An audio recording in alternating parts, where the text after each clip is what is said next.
Alors chaque vertèbre peut s'articuler avec plusieurs structures. La colonne vertébrale va s'articuler avec la tête, le thorax et le bassin, mais il faut aussi considérer des articulations entre les vertèbres elles-mêmes. C'est ce que nous allons maintenant décrire. Nous avons ici une coupe sagittale passant par des vertèbres lombaires. La première articulation importante à décrire est le disque intervertébral qui est considéré comme une amphiarthrose. Il s'agit d'une lentille biconvexe dont l'épaisseur va augmenter progressivement caudalement.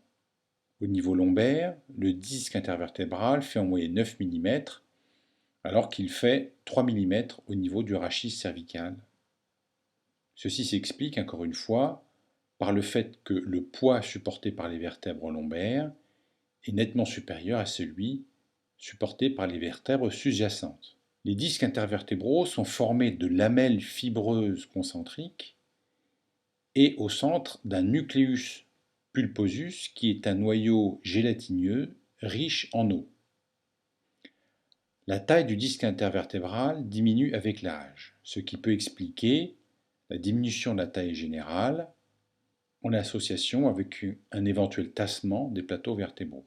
Ces disques intervertébraux sont soumis à des contraintes extrêmement fortes tout au long de la vie lorsque l'on effectue des mouvements du rachis.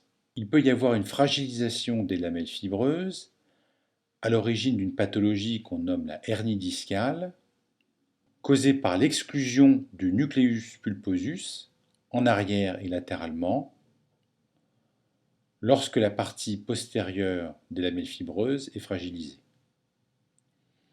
On voit alors que le nucleus pulposus est susceptible de comprimer le contenu du foramen intervertébral, à savoir les éléments du nerf spinal correspondant. On parle de hernie discale et nous pouvons en voir une sur cette image IRM montrant la présence de disques intervertébral faisant protrusion dans le canal vertébral. Les autres éléments articulaires des vertèbres entre elles sont représentés par le ligament longitudinal antérieur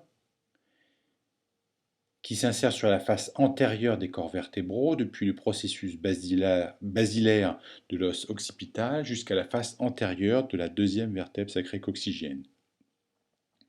Le ligament longitudinal postérieur s'insère sur la face postérieure des corps vertébraux depuis la gouttière basilaire de l'os occipital jusqu'à la première vertèbre coccygienne.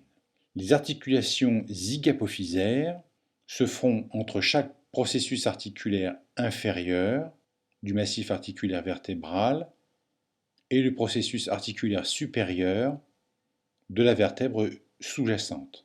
Il s'agit d'une arthrodie dans les régions cervicales et thoraciques et d'articulations de type trochoïde dans la région lombaire. Enfin, les lames sont unies entre elles par des ligaments jaunes et il existe un puissant ligament interépineux unissant chaque processus épineux.